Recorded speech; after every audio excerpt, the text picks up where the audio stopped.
The age-old dilemma unique to Zwift. Your weight is set in the companion app, but you decide to weigh yourself just before race time. But the scale shows 1 pound heavier. You think, my in-game weight is correct based on my weight this morning. I'll just leave it. Besides, my competition probably hasn't even weighed themselves today. But just how big of a difference will that decision make? Are you better off just updating the in-game weight and accepting that you're more honest than other racers? I wanted to answer this very question, so set out to test just how impactful a 1 pound difference is. The answer may shock you. In the scenario presented, what is the difference of 1 pound? After all, it is common to wake up at a certain weight, then after a long day of work and a big lunch, you may step on the scale and find you have added a pound. After riding at 253 watts, at 156 and 157 pounds on Leith Hill, I found the difference is shockingly small. The segment time at 156 pounds was 7 minutes and 49 seconds, while the time at 157 pounds was 7 minutes and 51 seconds. Only a 2-second difference, or 0.44%. In fact, nearly halfway up the climb, we can see the hollow replay. It almost looks like the rider at 157 pounds is just sitting on the wheel, drafting the lighter rider. Near the end of the climb, we still see the gap hasn't opened much. Overall, the difference is small on this steep climb, where we know watts per kilo and weight matter. But what about on the flat? Just as you're probably thinking, the difference on the flat is even smaller. The lighter rider completed the Fugo flat reverse segment with a time of 10 minutes, 48 and a half seconds, while the heavier rider took 10 minutes and 49 seconds, a difference of less than a second, or only 0.12%. But what about our international mates that use the metric system? What's the difference between 1 kilogram? After all, some riders may set their weight to the nearest whole kilo. In this scenario, I tested riders at 300 watts on Leith Hill, riding at 70 and 71 kilos respectively. As you would imagine, the difference was greater, with a 4-second gap, or 1.05% faster. You might be thinking, wow, I can be 1% faster by weight alone? But at the end, I will reveal why I believe this improvement due to weight is a marginal gain. But we know most Zwift routes aren't just climbing. So how did the 1 kilo difference fare on the flat? Well, again, the savings were minimal. On the Fugo flat reverse, there was only 1.9 seconds saved, or a 0.29% difference. After seeing the differences 1 kg produces, it amazes me how crazy we as cyclists are.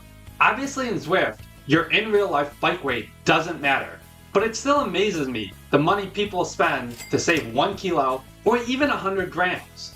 Of course, any aero benefit will provide additional savings, but one could argue the money spent to save a couple hundred grams might be better used on a coach or a training plan to improve power. I really wish I had done this analysis before, as a couple of years ago, I did a biking trip in the Rocky Mountains. Before leaving, I was considering buying a GoPro, but decided against it as I didn't want the extra weight with all the climbing I had planned. Unfortunately, on my final day, I was involved in a hit and run, where a car sped in front of me and slammed on the brakes. I crashed into the back of the car, similar to this video. The police were asking me if I saw the license plate, and I was immediately wishing I had bought that GoPro. I would much rather have had the video, as I ended up paying thousands in medical bills. If I had the knowledge of this test, I would have added the extra 150 grams and dealt with the fractional time loss. I would argue that 1 kilo is not easy to lose and keep off. So how much weight would you need to lose to start creating big time gaps? I tested Leith Hill at 2 kilo increments between 66 and 72 kilos. At a 2 kilo difference, we start seeing decent gaps. This weight difference resulted in 8.5 seconds saved, or 2.1% quicker. And dropping 6 kilos results in profound savings. We can see from the hollow replay just how early and big of a gap is created. The finish time was almost 26 seconds, or 6.3% faster. The test results are shown here, and obviously there is a large difference. But how realistic is it to lose 6 kilos? Over the past year, I have slowly decreased my own riding weight by about 2 kilos. And this has required careful meal planning and hours on the bike. Although my weight loss was from an already healthy race weight, even newer riders would struggle to drop so much weight over only a year. And let's face it, your raw watts may also suffer with the weight loss. Weight and cycling go hand in hand, almost like peanut butter and jelly. As cyclists, it is easy to become obsessed with weight. After all, weight is a key factor in determining speed, and Zwift categorizes us by watts per kilo. We often believe dropping weight is the answer to all of our problems, saying, if I just drop 2 kilos, my WKG will increase so much. But if you're a regular viewer of my channel, I have shared before that I view weight as a marginal gain. This is because power and weight have an inverse correlation. Although your WKG may still increase, as you lose weight, your power will likely decline as well. Instead, I recommend focusing on increasing your fitness and power. The only time I focus on my own weight is when I am near peak fitness levels or have a major race upcoming. As you become a stronger rider, increasing your fitness level, you will naturally drop weight by following a training plan. However, obsessing over weight loss and constantly focusing on just losing 1 more pound before the next race over and over will lead to poor health. When we obsess over weight loss, we often find ourselves constantly stepping on a scale and skipping meals even when we feel hungry.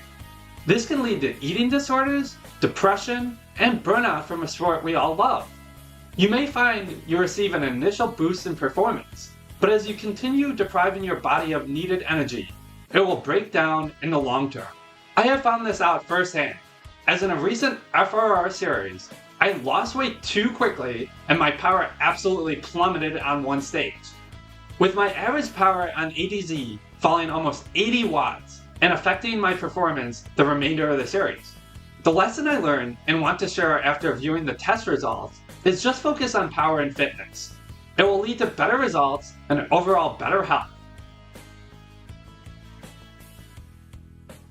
My test results are based on riding at 250 and 300 watts, or about 3.6 and 4.3 watts per kg. Both an average Zwifter could reasonably hold over Elite Hill. But will the gains differ based on your category? Much like my watts versus watt per kilogram video shows, yes, it will. The higher watts per kilogram you are capable of, the less impact weight loss will have. This is because your speed is greater. And at higher speeds, aero drag is a primary force to overcome, as opposed to gravity. The flat road test, with less time savings I highlighted before, essentially has a higher weighting for stronger riders. But remember, no matter your capability or weight, let's all ride at a true weight. After all, the benefit of riding at the weight you were just a few hours earlier is minimal compared to the cost. Thank you for joining.